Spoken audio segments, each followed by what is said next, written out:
All right, hello everyone. I come to you all today to ask you one question, to simply be in my shoes for one single second. So imagine you're me, sitting at home, fluttering through TV channels and streaming services, desperately searching for a TV show to take up a finite amount of your life for the next X amount of weeks.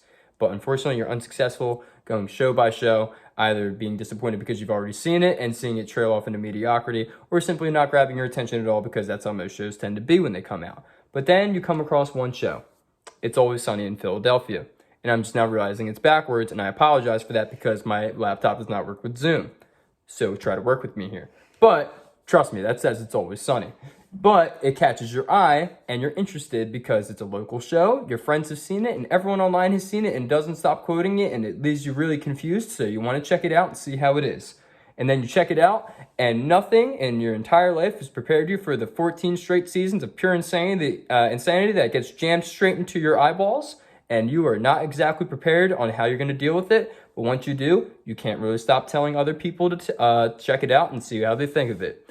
But which makes it even more surprising that an RTF major like myself is going to recommend it so strongly to all of you, because as someone who has to study movies such as Citizen Kane and pretty much struggle to stay awake through it makes it even more surprising that shows such as these don't hook me with that hooks a lot of other people. But a show like this, with an icon like this, will hook someone of a high IQ like myself. And I'm here to explain to you why it is in simple read matter. And that's because It's Always Sunny in Philadelphia manages to defy genre norms by sustaining a consistent quality and commitment to quality in both its writing and sustainability through time.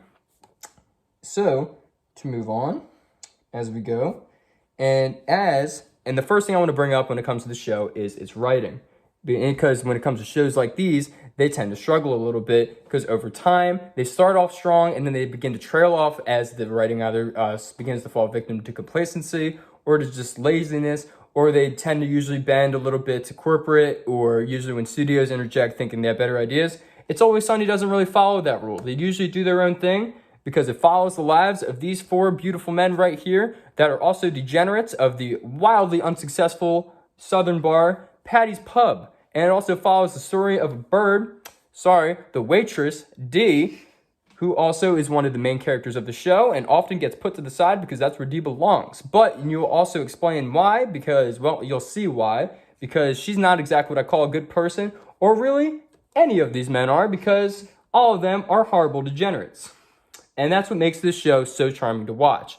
And what usually it is doing, and what makes the writing so sharp and so well-meaning, and what makes it so intriguing to watch, is the fact it takes all of these horrible people and horrible circumstances that they are. For instance, just in this shot alone, she is pretending to be mentally handicapped so they can collect welfare.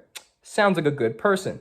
But you know what? It also just shows the human side of these characters because they get placed in horribly depraved and disgusting situations that they put themselves in the name of making a quick buck, and you just can't help but laugh at it because it's so horrendous, and you can only imagine what it's like to be in this situation. For instance, in this episode, the gang gets invincible, where all of these beautiful people try to try out for the Philadelphia Eagles, which honestly they would probably make the team with how it's going this year, but I digress.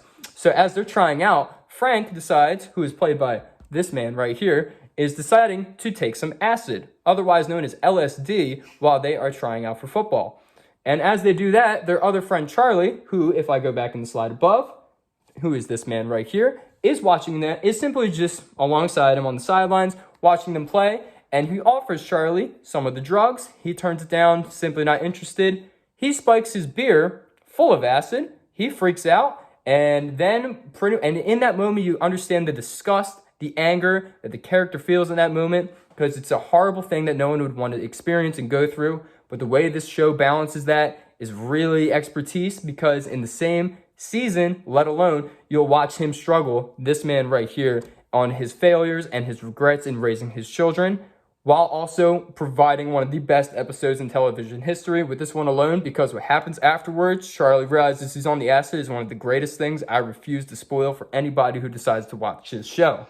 But that's just the writing alone, and it's that sharp in any show that can maintain a balance between pure seriousness and zany hilarity and just pure actual character development all at the same time is a sign of good writing. And this is one of the best moments in the entire show with an extremely powerful message that I won't spoil for you. And in the next scenario, we're going to talk about the characters. And the characters are the reason that this show holds up so well in its own.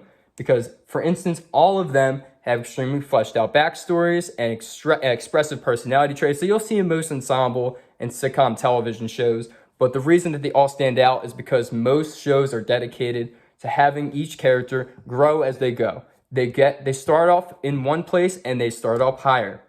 This show decides to do the exact opposite because they all start off in pretty good places. Frank starts off as a legitimate businessman and ends as a schizophrenic maniac by the time season 14 rolls around.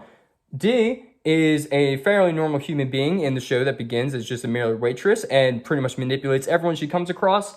Dennis is a straight psychopath. Pretty much that is established since the first episode. Mac is the owner and the bodyguard of the bar. Well, actually, they're all the owner. That's my bad.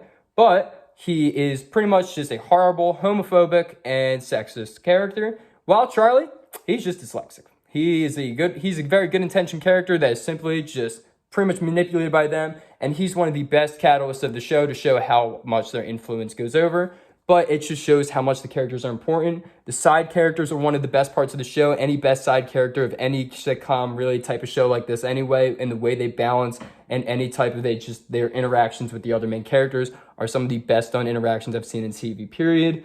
And the creators of the show and the reason the sustainability works so well is their commitment to the writing and the way it continues in the medium going forward, because they cared about their characters, they cared about the growth, they cared. This is the creator of the show who gained 50 pounds and then turned into this in the name of a joke. And they did that for television, and there's no other show willing to do that. And each and every single member's decision to go for that is a work of art. And I plead you all to check out the show. You won't regret it. Thank you for watching.